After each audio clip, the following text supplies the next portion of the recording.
थिस्सलुनीकियों के नाम पौलुस प्रेरित की दूसरी पत्री, पहला अध्याय। पौलुस और सिलवानुस और तीमुथियुस की ओर से थिस्सलुनीकियों की कलीसिया के नाम जो हमारे पिता परमेश्वर और प्रभु यीशु मसीह में है।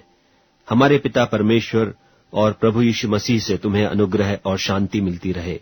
हे भाइयों, तुम्हारे विषय में हमें हर समय परमेश्वर का धन्यवाद करना चाहिए, और यह उचित भी है, इसलिए कि तुम्हारा विश्वास बहुत बढ़ता जाता है और तुम सबका प्रेम आपस में बहुत ही होता जाता है, यहाँ तक कि आप परमेश्वर की कलीसिया में तुम्हारे विषय में घमंड करते हैं कि जितने उपद्रव और क्लेश तुम सहते हो, उन सब में तुम्हारा धीरज और विश्वास प्रकट होता है।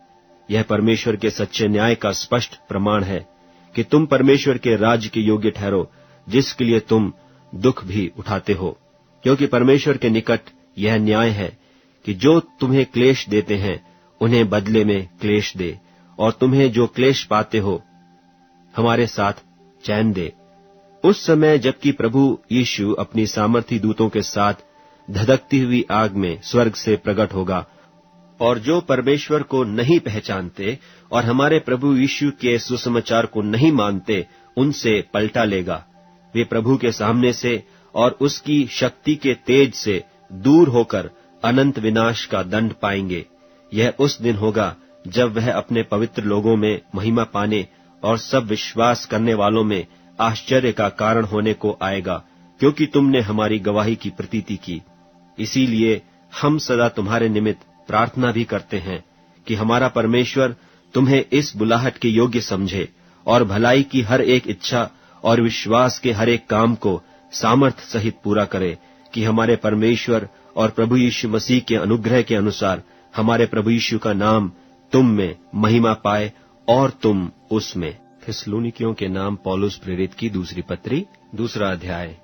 हे भाइयों, हम अपने प्रभु यीशु मसीह के आने और उसके पास अपने इकट्ठे होने के विषय में तुमसे विनती करते हैं कि किसी आत्मा या वचन या पत्री के द्वारा, जो कि मानो हमारी ओर से हो, यह समझकर कि प्रभु का दिन आ पहुंचा है, तुम्हारा मन अचानक अस्थिर न हो जाए और न तुम घबराओ। किसी रीति से किसी के धोखे में न आना, क्योंकि वह दिन न आएगा जब तक धर्म का त्याग न हो ले और वह पाप का पुरुष अर्थात विनाश का पुत्र प्रकट न हो, जो विरोध करता है और हर एक से जो परमेश्वर या पूज्य कहलाता है अपने आप को बड़ा ठहराता है, यहाँ तक कि वह परमेश्वर के मंदिर में बैठकर अपने आप को परमेश्वर प्रकट करता है।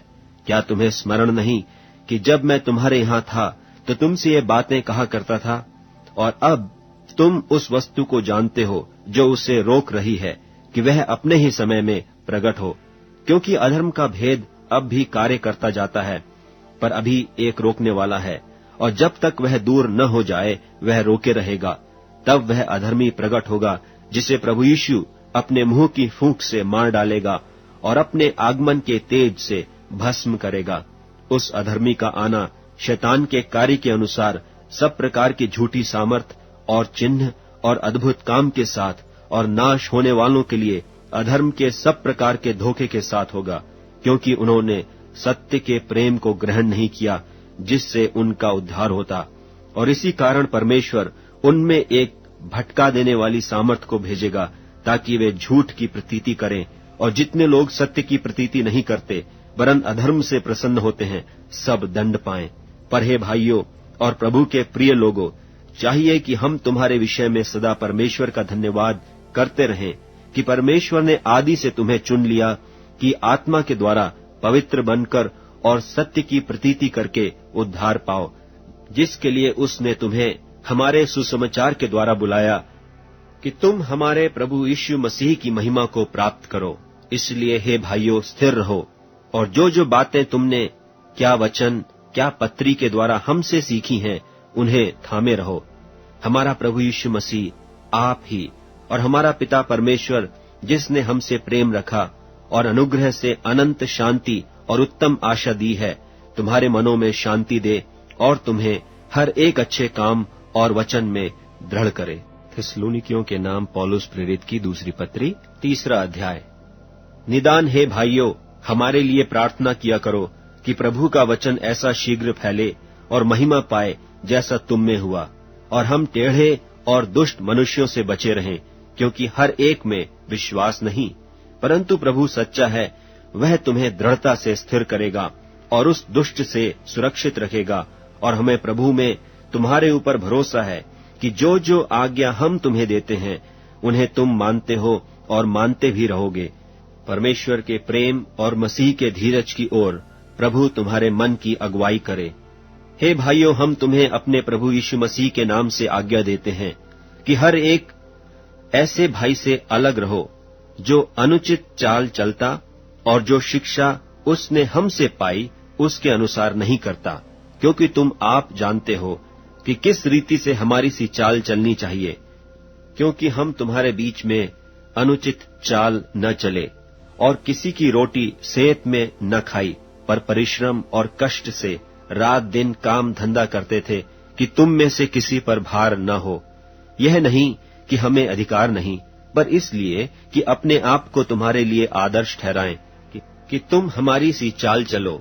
और जब हम तुम्हारे यहाँ थे तब भी यह आज्ञा तुम्हें देते थे कि यदि कोई काम करना न चाहे तो खाने भी न पाए। हम सुनते हैं कि कितने लोग तुम्हारे बीच में अनुचित चाल चलते हैं और कुछ काम नहीं करते, पर औरों के काम में हाथ डाला करते हैं। ऐसों को हम प्रभु यीशु मसीह में आज्ञा देते और समझाते हैं कि चुपचाप काम करके अपनी ही रोटी खाया करें। और तुम, हे भाइयों, भलाई करने में हियाव न छोड़ो। यदि कोई हमारी इस पत्री की बात को न माने तो उस पर दृष्टि रखो और उसकी संगति न करो जिससे वह लज्जित हो। तो भी उसे बैरी मत समझो, पर भाई जानकर चिताओ। अब प्रभु जो शांति का सोता है, आप ही तुम्हें सदा और हर प्रकार से शांति दे। प्रभु तुम सबके साथ रहे। मैं पौलुस अपने हाथ से नमस्कार लिखता हूँ। हर पत्री में मेरा यही चिन्ह है। मैं इसी प्रकार से लिखता हूँ। हमारे प्रभु यीशु मसीह का अनुग्रह तुम सब पर होता रहे।